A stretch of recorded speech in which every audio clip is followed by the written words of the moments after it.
वैसे मैं आयोजकों से ये पूछना चाहती हूँ, भाई मुझे बुलाया क्यों है?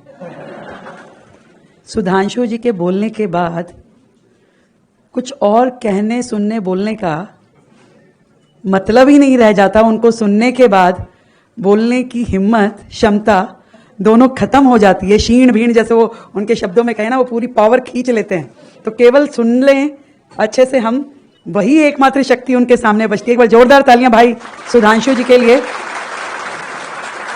जो कि मुझे लगता है कि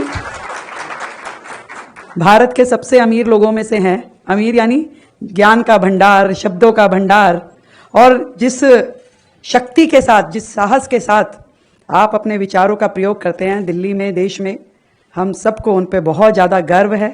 मैं उनको बधाई देती हूँ उनके इस पूरे, जिस तरीके से वो ज्ञान की लो भारतवर्ष में जला करके रखते हैं। आदरणीय रेखा गुप्ता जी, जिनके विषय में भी कहा गया कि एक संस्कृत में बात होती यथा नाम तथा गुणा, तो उसी के अनुरूप now she is emerging as a ray of hope after a very confusing cacophony of the detrimental experimental politics with the Delhi has witnessed. क्योंकि लगभग 10 वर्षों में दिल्ली ने देखा कि प्रयोगधर्मी राजनीति कितनी खतरनाक हो सकती है। मुझे लगता है उसके बाद एक सुखद अनुभूति दिल्ली को कराने का जो अनुभव है वो रेखा जी के शासनकाल में दिखाई पड़ रहा है। विपुल शाह जी, सुदीप्तो सेन जी, मोनिका जी, श्रीधरन जी और नंद कुमार जी, जो प्रज्ञा प्रवाह के संयोजक हैं, आदरणीय नंद कुमार जी, जिनसे मेरा बहुत लंबे समय से बड़ा निकट का संबंध रहा। आज हम जिस विषय के ऊपर बात करने को एकत्र हुए, द रियल केरला स्टोरी, मैं थोड़ा सा इस विषय पे कहना चाहूंगा। When we talk about the real Kerala story, we should try to understand what was the real role of Kerala in Indian context, on the Indian society and the Indian history. Kerala वो राज्य है जिसके विषय में भी मोनिका जी ने कहा कि भगवान परशुराम ने फरसा फेंका, उसके बाद माना जाता है कि समुद्र पीछे हटा और वो क्रिएट हुआ। तो मेरा मानना है आज कम से कम अगर जियोलॉजिकल डाटा और ओशियोनोग्राफिक डाटा निकालकर यह कैलकुलेट किया जाए कि when the ocean receded and the land emerged, तो इससे दो में से एक बात तो कम से कम माननी पड़ेगी, either our civilisation is that much old, और even if somebody wants to say that it was not that much old, then we were knowing that this thing happened. तो आइदर हमारी हिस्टोरिकल सुप्रीमेसी मानिए या scientific supremacy मानिए, मगर दोनों ही बातों को डिस्टॉर्ट कर दिया जाता है और कभी आपको बताने नहीं आ जाता है कि why the Kerala is called God's own country. And it's not just the word of God emerge from here. Kerala के एक छोटे से गांव से आदि शंकराचार्य निकलते हैं, और शंकराचार्य जी का मंदिर कहां? कश्मीर में। उनकी समाधि कहां? केदारनाथ में। और धर्म की ध्वजा दक्षिण से उत्तर की तरफ गई है। आदरणीय नंद कुमार जी यहां बैठे हुए, प्रज्ञा प्रवाह यदि हुआ है धर्म का तो केरल से उत्तर की तरफ हुआ है। It's not reverse which is being told कि नॉर्थ से साउथ गए थे लोग जीतने के लिए। नहीं साहब, धर्म की विजय दक्षिण से उत्तर की तरफ हुई थी, और वो आदि शंकराचार्य जी ने केरल से प्रारंभ किया था।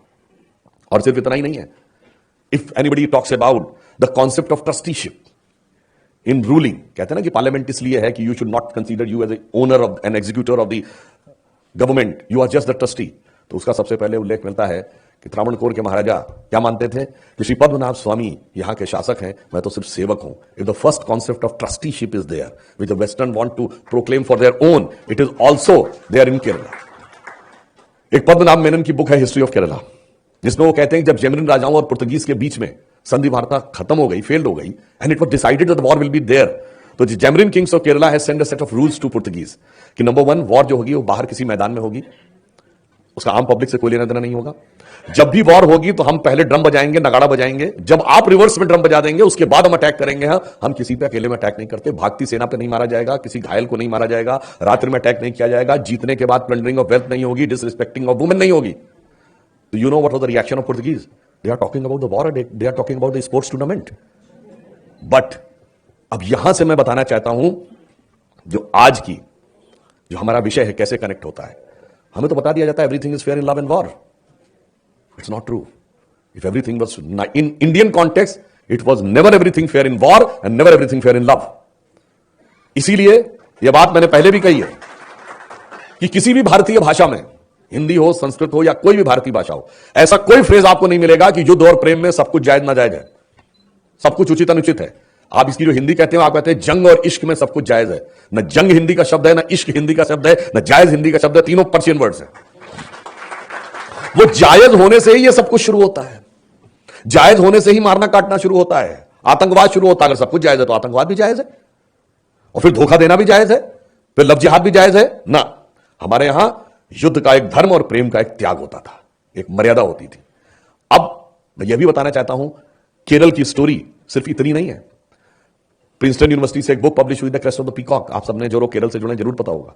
उसमें मैथमेटिकल फॉर्मुलेशन, कैलकुलस के जो वेस्ट ने खोजे, मैनचेस्टर यूनिवर्सिटी ने भी अपनी रिसर्च में इस बात को माना कि जो न्यूटन ने कैलकुलस खोजा उससे कम 250-300 साल पहले का माधव सारणी में written documented Kerala school of mathematics में अवेलेबल है। And now they officially accept कि there possibility can not be ruled out, क्योंकि अगर हमारे क्रिश्चियन मिशनरीज वाले लोग कहते हैं कि साहब केरल में आना जाना था, तो the possibility can not be ruled out कि यहां से वहां गया हो, then they understood and then they formulated all those things. तो नॉलेज के लिए भी एक अलग स्थिति है, how the country gets connected. आप गुरुवैयूर के मंदिर में जाइए, वहां भगवान कृष्ण की मूर्ति है, तो जिस क्षण आप वहां पर अपना श्रद्धा का भाव अर्पित करते हैं, तो आपका वही श्रद्धा का भाव मथुरा में भी जुड़ जाता है, वृंदावन में भी जुड़ जाता है, और द्वारका में भी जुड़ जाता है, और जगन्नाथपुरी में भी जुड़ जाता है, जहां आज रथ यात्रा आजकल चल रही है। अर्थात how the country gets connected, यह हमें समझने की जरूरत है। अब आज का जो केरल बना, how this things started, we have to look. चूंकि मैं राजनीतिक दल का प्रवक्ता भी हूं, तो मैं जरा इसका पॉलिटिकल जेनेसिस भी समझिए। व्हेन वी गॉट इंडिपेंडेंस, ये कहा जाता ना कि अंग्रेजों ने हमें शिक्षा दी, पर सबसे हाईएस्ट रेट ऑफ लिटरेसी कहां थी? स्टेट ऑफ ट्रावनकोर में 47%। जब पूरे देश में क्या थी? 11%, 12%। हमारी स्टेट ऑफ उत्तर प्रदेश में तो 1931 में 8%। अब आप आइए, उसके बाद आजादी के बाद पहली नॉन कांग्रेस गवर्नमेंट बनी तो केरल में 57 में नंबूदिरिपाद की कम्युनिस्ट पार्टी की गवर्नमेंट, और यहीं से कुछ चेंजेस शुरू होते हैं, जिसका जिक्र मोनिका जी ने किया। एक स्ट्रक्चर ट्रांसफॉर्मेशन, कैसे दिमागों को परवर्ट और डिस्टॉर्ट किया जाए। इसके लिए किसी को पढ़ना है तो Mitrokhin's archive, KGB and the world part 2 पढ़े।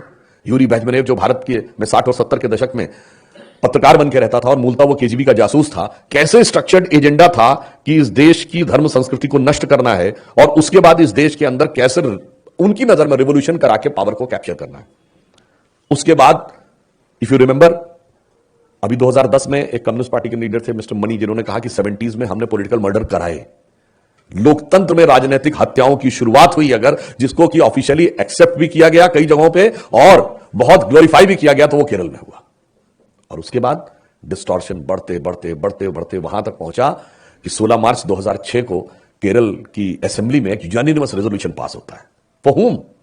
इन favour of Abdul Nasir Madani, who was a prime accused in 1998 Coimbatore blast, कि वो तमिलनाडु की जेल में बंद है, उसे रिलीज कर दिया जाए। और 117 out of 117 MLAs, all communist, all Congress voted in favour. This is the only example in the history of the country in which an constitutional apparatus has been used to defend the terrorism. फिर इतना ही नहीं होता है, फिर आगे कहानी और बढ़ती है। 2013 में मल्लापुरम की डिस्ट्रिक्ट काउंसिल एक प्रस्ताव पारित करती है कि since it has become a Muslim dominated district, तो यहां पर सभी लड़कियों की शादी की एज, जो कॉन्स्टिट्यूशनली 18 साल थी भारत में, वो 16 कर दी जाए। Not only for Muslims, for Muslims it is no problem, even you can marry a 9-year-old girl, but for all the communities. And to the surprise and the agony of the constitution, that this was accepted by the Kerala government in May 2013. At the time it was led by UDF, Congress. And after BJP has made it a big issue, then they withdrew the order next month, that is June 2024, and said it will not affect retrospectively. और फिर जो एक दुष्प्रचार किया जाता है as if कि love जिहाद शब्द जो है वो कोई संघ परिवार और भाजपा ने शुरू किया, तो 25 जुलाई 2010 को वीएस अच्युतानंदन जो कि कम्युनिस्ट पार्टी के सीएम थे, उन्होंने सबसे पहले लव जिहाद शब्द का प्रयोग किया। उमन चांडी ने 25 जून 2012 को, वो कांग्रेस पार्टी के चीफ मिनिस्टर थे, फ्लोर ऑफ द हाउस के ऊपर जिहाद, लव जिहाद का पूरा डिटेल दिया। शहनशाह versus state of Kerala case में 9 दिसंबर 2009 को जो हाईकोर्ट ने जजमेंट दिया, उसमें ये वर्ड लिखा हुआ है कि it seems that a project like Romeo jihad and love jihad has been operating, which is systematically converting the non Muslim girls into Islam.